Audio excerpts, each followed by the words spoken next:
ತಮಗೂ intelligence report ಸಿಗುತ್ತೆ, ತರಿಸ್ಕೊಳ್ಳಿ.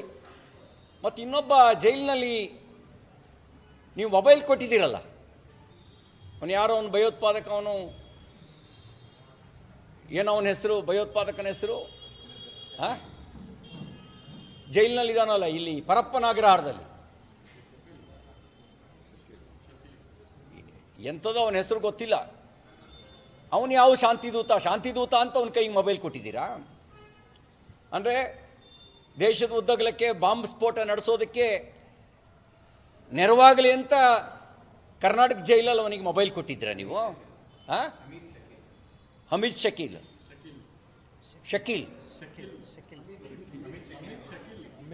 ಎಂಥದೋ ನಮ್ಮ ದೇಶದ ಹೆಸರುಗಳೆಲ್ಲ ಹಂಗಾಗಿ ಅವು ಅರ್ಥವಾಗಲ್ಲ ನಮಗೆ. ಇವುಗಳಿಗೆಲ್ಲ ಮೊಬೈಲ್ನ ನಿಮ್ಮ ಜೈಲೊಳಗೆ ಪರಪ್ಪನಾಗ್ರಹಾರದಲ್ಲಿ ಕೊಟ್ಟಿದ್ರಲ್ಲ, ಏನು ಯಾರ ಹತ್ರ ಮಾತಾಡಕ್ಕೆ ಕೊಟ್ಟಿದ್ರಿ? ಶಾಂತಿದೂತರ ಹತ್ರ ಮಾತಾಡಕ್ಕೆ ಕೊಟ್ಟಿದ್ರಾ? ಅಥವಾ ಬಾಂಬ್ ಬ್ಲಾಸ್ಟ್ ಮಾಡೋರಿಗೆ ಡೈರೆಕ್ಷನ್ ಕೊಡಲಿ ಅಂತ ಮೊಬೈಲ್ ಕೊಟ್ಟಿದ್ರಾ? ಏನಕ್ಕೆ ಕೊಟ್ಟಿದ್ರಿ ನೀವು ಮೊಬೈಲ್ನ? ಇನ್ಕಾಂಪಿಟೆಂಟ್ ಅಂತ ಹೇಳೋದು ಮಿಸ್ಟರ್ ಪ್ರಿಯಾಂಕರ್ಗೆ, ಭಯೋತ್ಪಾದಕರಿಗೆ ಮೊಬೈಲ್ ಕೊಟ್ಟು ಅಯೋಗ್ಯರಿದಾರಲ್ಲ ಅವ್ರನ್ನ ಇನ್ಕಾಂಪಿಟೆಂಟ್ ಅಂತ ಹೇಳೋದು. ಅವ್ರನ್ನ ಲೀಡ್ ಮಾಡ್ತಿರುವಂಥ ಸರ್ಕಾರ ಇದೆಯಲ್ಲ ಅವ್ರಿಗೆ ಇನ್ಕಾಂಪಿಟೆಂಟ್ ಅಂತ ಹೇಳೋದು. ಸರ್ಜಿಕಲ್ ಸ್ಟ್ರೈಕ್ ಮಾಡುವ ಸರ್ಕಾರ ಇನ್ಕಾಂಪಿಟೆಂಟ್ ಅಲ್ಲ. ಆಪರೇಷನ್ ಸಿಂಧೂರ ಮೂಲಕ ಉತ್ತರ ಕೊಡೋದು ಇನ್ಕಾಂಪಿಟೆಂಟ್ ಅಲ್ಲ. ಬಿರಿಯಾನಿ ಕೊಡೋದಿದೆಯಲ್ಲ, ಯಾಸೀನ್ ಮಲಿಕ್ ಜಿ ಅನ್ನೋದಿದೆಯಲ್ಲ, PM ಆಫೀಸಿಗೆ ಕರೆದು ಹೈ ಟೀ ಕೊಟ್ಟು ಆಲಂಗಿಸ್ಕೊಳ್ಳೋದಿದೆಯಲ್ಲ, ಅದು ಇನ್ಕಾಂಪಿಟೆಂಟು.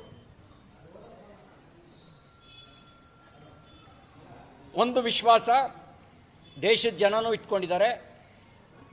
ಮೋದಿಜಿ ಇರ್ಬೋದು, ಅಮಿತ್ ಶಾ ಜಿ ಇರ್ಬೋದು, ಭಾರತ ಸರ್ಕಾರ ಇರ್ಬೋದು, ಭಯೋತ್ಪಾದಕರ ಜೊತೆಯಲ್ಲಿ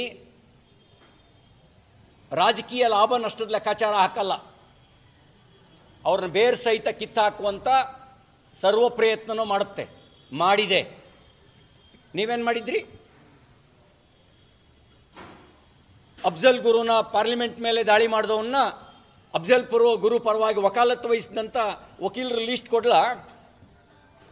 ನಿಮ್ಮ ಯಾವ್ಯಾವ ಕಾಂಗ್ರೆಸ್ ನಾಯಕರುಗಳು ಅವನ ಪರ ಮಾತಾಡಿದ್ರು ಅಂತ ಲೀಸ್ಟ್ ಕೊಡಬೇಕಾ?